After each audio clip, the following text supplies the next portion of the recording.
The fog was thick, a suffocating shroud that swallowed the streets of Whitechapel whole.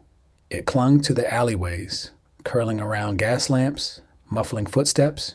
The air carried the acrid stench of waste, damp wood, and the lingering bitterness of gin. People walked quickly, heads lowered, as if trying to disappear into the grime. This was no place for the weak, no place for innocence. This was a hunting ground.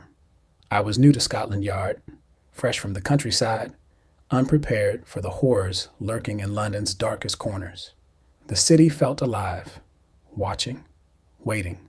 It whispered in the rattling of window panes, in the rustle of rats scurrying between cobblestones. And soon I would hear the voices of the dead louder than ever before.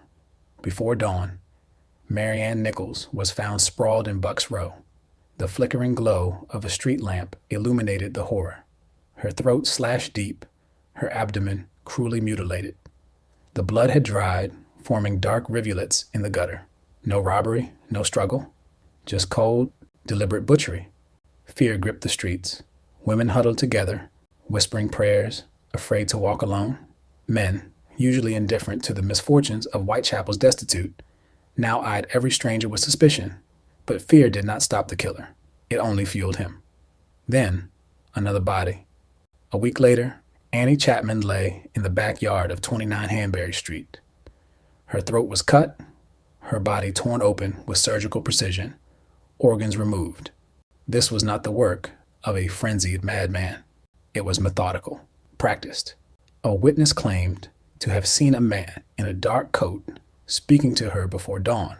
But London was full of men in dark coats. It was nothing. It was everything. The press gave him a name, Jack the Ripper. The city shuddered.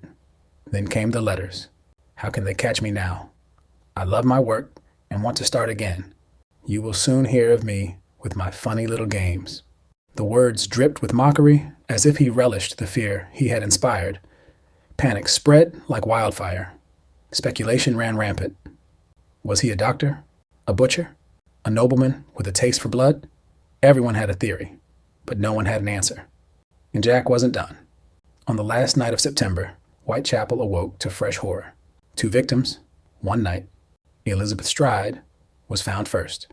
Her throat had been cut, but there was no further mutilation. Something had interrupted him. Perhaps a witness, perhaps fate itself.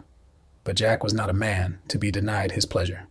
45 minutes later, Catherine Eddowes lay dead in Mitre Square.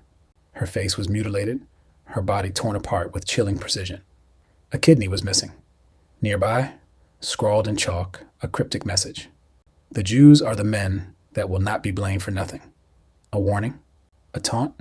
A meaningless scribble? It didn't matter. Jack was ahead of us.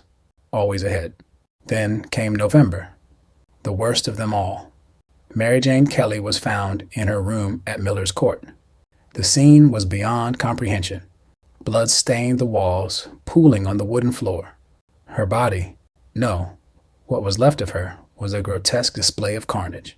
Flesh flayed, scattered, her face unrecognizable. This was not merely murder. This was a message, a declaration. We searched desperately. Doctors, butchers, aristocrats.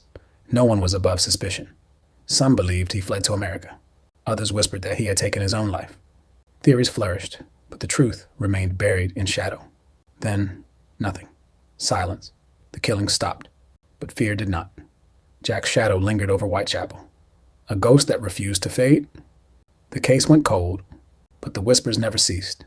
The city still spoke his name in hushed tones, as if afraid he might hear. Jack the Ripper was never caught. His true identity remains an enigma, a riddle without an answer. Whitechapel has changed, but the echoes of his crimes remain. The deadliest killers aren't always the ones we catch. Sometimes they simply disappear, becoming myths that refuse to die.